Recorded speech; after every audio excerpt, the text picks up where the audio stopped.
So hello and welcome everyone, ये है all new Pulsar P150 जो कि बजाज की पल्सर फैमिली की सबसे छोटी मेंबर है। जैसे हम लोगों की फैमिली में सबसे छोटा भाई होता है ना, वैसे ही आज की इस वीडियो में मैं आपको इसका एक स्मॉल वॉक अराउंड दूंगा, इसके फीचर्स दिखाऊंगा और इसका एग्जॉस्ट नोट सुनाऊंगा। और हाँ, इसकी फॉलोअप में एक और वीडियो आएगी 16 तारीख को 10 बजे के आसपास, जिसमें मैं इसकी राइड इंप्रेशंस के बारे में बात करूंगा। सो मेक श्योर कि आप सब्सक्राइब कर लेना चैनल को, ताकि जैसी वो वीडियो लाइव हो आप उसको मिस ना करते। ओके, ठीक है भाई।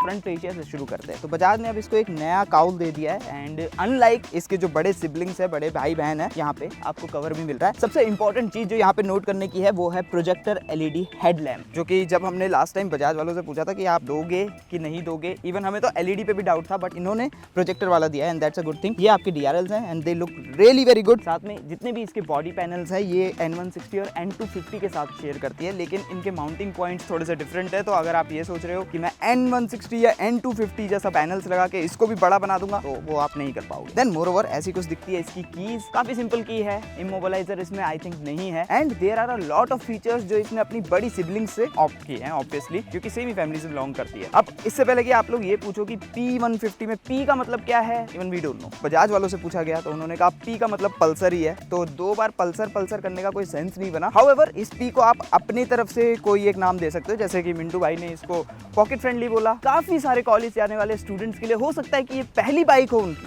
इसलिए मैंने इस P को पहला नाम दिया है। You can also call it यारी, तो choice is your. Moving on, यहाँ पे आपको फ्लोटिंग टाइप पैनल्स मिल जाते हैं व्हिच रियली लुक गुड। 90/90 का फ्रंट प्रोफाइल है और 110/80 का रेयर प्रोफाइल है। दोनों ही 17 इंच रिम्स हैं एंड ये जो रिम्स हैं ये भी नए हैं, they look really very good. And as per the Bajaj claim ये पल्सर लास्ट वाली से भी काफी ज्यादा हल्की है और N160 से लगभग 10 किलो हल्की है if we talk about the twin disc setup, and that's a good thing. Moving on, जो बेस्ट थिंग मुझे इस पल्सर में लगी और अलॉन्ग विद दैट सभी पल्सर्स में है metallic fuel tank, which is something जो आजकल की इस कैटेगरी की बाइक्स में मिस होता जा रहा है। And as a commuter it's a good thing, क्योंकि जब आप लॉन्ग जर्नीज करने जाते हो तो इसमें आप अपना मैग्नेटिक टैंक बैग लगा सकते हो बड़े प्यार से। मूविंग ऑन, 790 mm की सीट हाइट है, जिसका मतलब ये कि एक छोटी हाइट वाला बंदा या फिर जिनका लोअर पोर्शन छोटा होता है वो लोग इसको आराम से बड़े इजीली मैनेज कर सकते हैं। 140 एंड 142 किलोग्राम के आसपास इसका वजन है, जिसका मतलब ये कि फॉर अ नूब ये बाइक काफी ज्यादा इजी होगी टू हैंडल। 165 mm की इसकी ग्राउंड क्लियरेंस है, which is also a good thing given that the category of bike. हालांकि थोड़ी सी ज्यादा होती तो और बेटर होता, बट यहाँ पे जो सबसे लोएस्ट पार्ट है वो ये काउल है, इंजन काउल, विच आई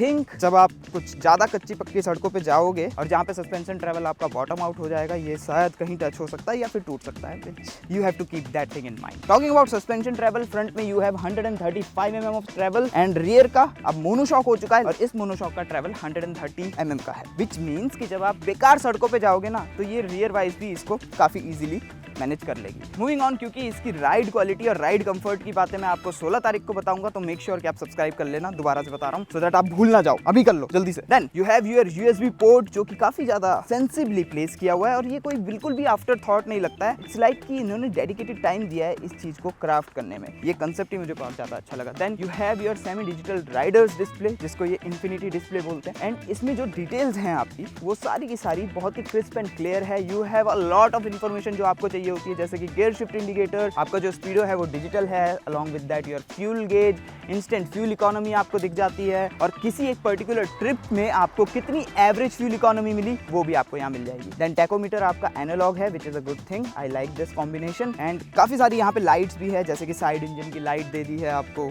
RPM लिमिट की लाइट दे दी है, बैटरी की लाइट दे दी है, इंजन चेक लाइट दे दी है, so that you have the complete information about your bike. Along with that एक चीज मुझे बहुत अच्छी लगी and that's your distance to empty, जो कि काफी बाइक्स अभी भी मिस करती हैं। Then you also have the feature कि ये आपको डिस्प्ले करेगा कि नेक्स्ट सर्विस में आपका कितना टाइम ड्यू रह गया, कितने किलोमीटर्स ड्यू रह गए, which is also good thing. More over, जो इसके स्विच गियर्स हैं इनकी क्वालिटी बहुत ही ज्यादा अच्छी है। I have no complaints whatsoever there. If you talk about the product quality, Bajaj is always there at the top. तो उनके जितने भी प्रोडक्ट्स होते हैं, चाहे आप फाइबर की क्वालिटी की बात करो, चाहे आप मेटल की क्वालिटी की बात करो, सीट की बात करो, ये सब कुछ बहुत ही ज्यादा टॉप नॉच रहता है। No complaints whatsoever there. However एक कंप्लेंट जो मुझे नॉर्मल पल्सर में रहती थी वो थी इसकी टेल लाइट। इवन इवन तो वो दिखने में बहुत ज़्यादा अच्छी लगती थी, लेकिन वो बहुत जल्दी टूट जाया करती थी। हाउएवर यहाँ पे केस ऐसा नहीं है, ये बहुत ज़्यादा स्टर्डी फील करती है। I mean you can see, मैं हेडलाइट्स को हिलाने की कोशिश कर रहा हूँ लेकिन पूरी बाइक हिल रही है। That's a good product quality there. एक कंप्लेंट जो छोटी सी मुझे लगी कि जो इसका रियर व्हील है वो मेरे टेस्ट के हिसाब से काफ़ी ज़्यादा नैरो है। अगर इसको थोड़ा सा वाइडर रियर व्हील दे देते तो ये पूरा का पूरा पोर्शन ना थोड़ा और भरा भरा लगता। अभी ये मेरे को थोड़ा सा खाली खाली लग रहा है। एंड एज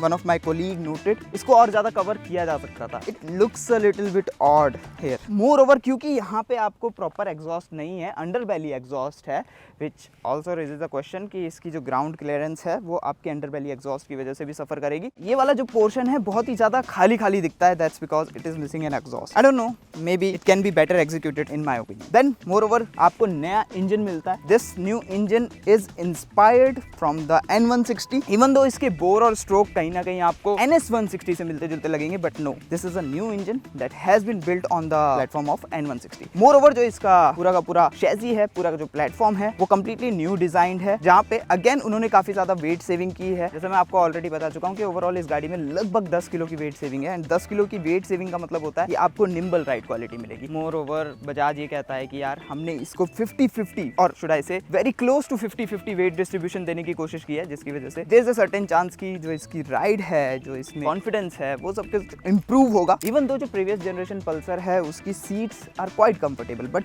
इन सीट्स की बात बिल्कुल अलग है। These are very very comfortable और स्प्लिट टाइप सीट सेटअप है ना, इस वजह से जो राइडर है उसको प्रॉपर स्पेस मिला हुआ है अपने बट लोड के लिए, जिस वजह से जो राइड क्वालिटी होगी वो काफी कंफर्टेबल होगी। जो रियर पिलियन सीट है वो भी काफी ज्यादा अच्छे तरीके से सपोर्ट और कुशन देती है। मोर ओवर यहाँ पे you have your grab handle, और ये जो ग्रैब रेल्स हैं इनको काफी अच्छे वे में एग्जीक्यूट किया गया है। आई रिमेंबर कि जब हमने पल्सर ली थी 150 तो उसमें वो ऐसे वाले ग्रैब हैंडल्स आते थे, एंड पर्सनली मैं उनको कभी भी पसंद नहीं करता, तो मैं चाहता था कि मुझे इस तरह के ग्रैब हैंडल्स मिले। These I really like them. Then indicator में यू हैव हेलोजन बल्ब। अगर ये LED होते तो ऑब्वियसली कॉस्ट बढ़ जाती, तो I am not going to complaint there. So ये बाइक आपको दो वेरिएंट्स में मिलेगी। एक टॉप वेरिएंट है जिसमें आपको ट्विन डिस्क सेटअप मिलता है, ये स्प्लिट टाइप सीट सेटअप मिलता है। सेकंड वेरिएंट जो कि आपका बेस वेरिएंट है उसमें आपको सिंगल डिस्क सेटअप मिलेगा और सिंगल सीट का ऑप्शन मिलेगा। तो आप कितना पैसा खर्च करना चाहते हो उसके ऊपर सब कुछ डिपेंड करेगा। सो इस टॉप वेरिएंट की कॉस्ट है 1,20,000 रुपए, और जो बेस वेरिएंट है उसकी कॉस्ट है समवेयर अराउंड 1,17,000 रुपए ex showroom. So now it's time for the exhaust sound, and as you guys can see ये अभी स्टार्ट नहीं होगी। That's because side stand on है और गाड़ी गियर में है। अगर मैं या तो इस गाड़ी को न्यूट्रल कर लूँ तो ये स्टार्ट हो जाएगी, या फिर अगर मैं साइड स्टैंड को हटा दूं तो ये इजीली स्टार्ट हो जाएगी, which means you have side stand engine kill off switch, which a good thing. And now let's listen to the exhaust.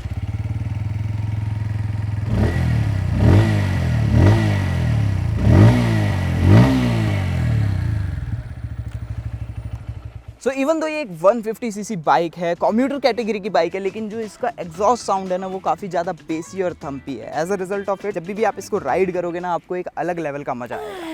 Then moreover जो इसका राइडर ट्रायंगल है, as you guys can see, यहाँ पे आपको clip ऑन्स भी मिल रहे हैं जो अगेन आपको टॉप वेरिएंट में मिलेंगे। नॉर्मल में आपका नॉर्मल हैंडल बार भी आता है if you really want to opt it, but clip ons होने की वजह से इसकी राइडिंग स्टांस थोड़ी सी ज्यादा स्पोर्टियर है। As you guys can observe मेरे जो हैंड्स है वो थोड़े से स्पोर्टी पोजीशन में है, and same is the case with the foot PACS. Foot PACS भी आपके थोड़े से स्पोर्टी रखे गए हैं लेकिन कंफर्टेबल। तो ऑल इन ऑल जो आपका राइडर्स ट्रायंगल है वो काफी अपराइट है, गिवन दैट थोड़ा सा स्पोर्टी भी है। As a result of it जो आपके नॉर्मल कम्यूट्स होंगे, जो आपका ट्रैफिक वगैरह का रश होगा ना, उसमें आपको प्रॉब्लम नहीं होगी, and that's a good thing about it. And more over क्योंकि इसको थोड़ा सा स्पोर्टी स्टांस दिया हुआ है तो ट्रैफिक में भी इसको मैन्यूवर करना आपके लिए काफी ज्यादा इजी रहेगा। हाल फिलहाल ये मेरी अजम्पशन है, लेट्स सी कि ये कैसे परफॉर्म करती है when we do it the real life test. Moreover safety features में you have anti lock braking system, front में ही है, रियर डिस्क में नहीं है। बाय द वे इन सब चीजों में एक बहुत इंपॉर्टेंट बात तो आपको बताना ही भूल गया मैं, and that's your kick. I mean आज के जमाने में कितनी ही बाइकें ऐसी रह गई है जिसमें आपको किक सिस्टम अभी भी देखने को मिलता है, and that's a very nostalgic feel. मुझे ये किक देख के वो अपने ज़माने के टाइम याद आ गया जब हम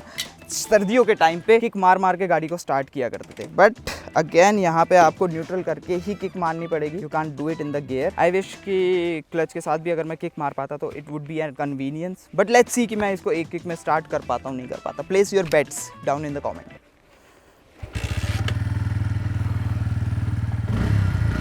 दैट्स नाइस।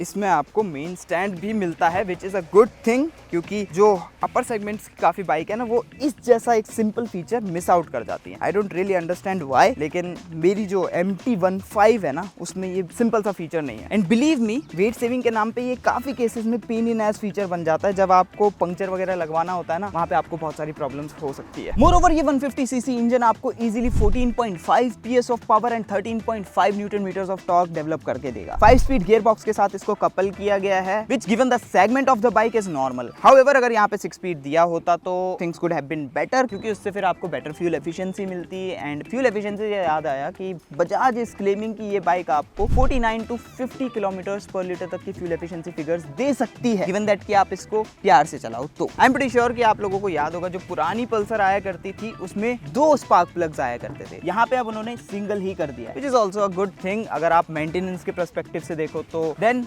यहाँ पे अब आपको ओपन चेन सिस्टम मिलता है, एंड दैट मीन्स कि अब आपको इसकी भी केयर करनी पड़ेगी। देखियो ये दिखता बहुत अच्छा है, आई एग्री टू दैट, लेकिन it ask for a maintenance जो कि आपको रेगुलर 400 किलोमीटर पे करनी पड़ेगी। अगर ये पूरा कवर्ड होता तो जो अंकल लोग होंगे, जो पापा लोग होंगे, उनके लिए काफी ज्यादा ईजी हो जाता है, क्योंकि हर 400 किलोमीटर में नहीं, आप आराम से 1000-2000 किलोमीटर पे जाके मेंटेन कर सकते हो बाइक को। बट देन अगेन उसके साथ भी एक प्रॉब्लम है कि वो जो चेन कवर होता है वो जल्दी जल्दी रस्ट हो जाता है और खराब हो जाता है। So it's a give and take. Now finally इसके बारे में मेरा क्या वर्डिक्ट है, उसके लिए आपको 16 तारीख वाली वीडियो देखनी पड़ेगी। मैं आपको बार बार रिमाइंड करवा रहा हूँ, तो सब्सक्राइब कर लेना चैनल को अगर आप लोग यहाँ पे नए हैं तो, एंड मेक श्योर कि 16 तारीख को जब वो वीडियो लाइव हो आप उसको देख लेना, क्योंकि उसी वीडियो में मैं आप लोगों के साथ इस बाइक को राइड करने के बाद अपने इंप्रेशंस शेयर कर पाऊंगा। So make sure you watch that video, subscribe to the channel. I will see you guys next time. Piece.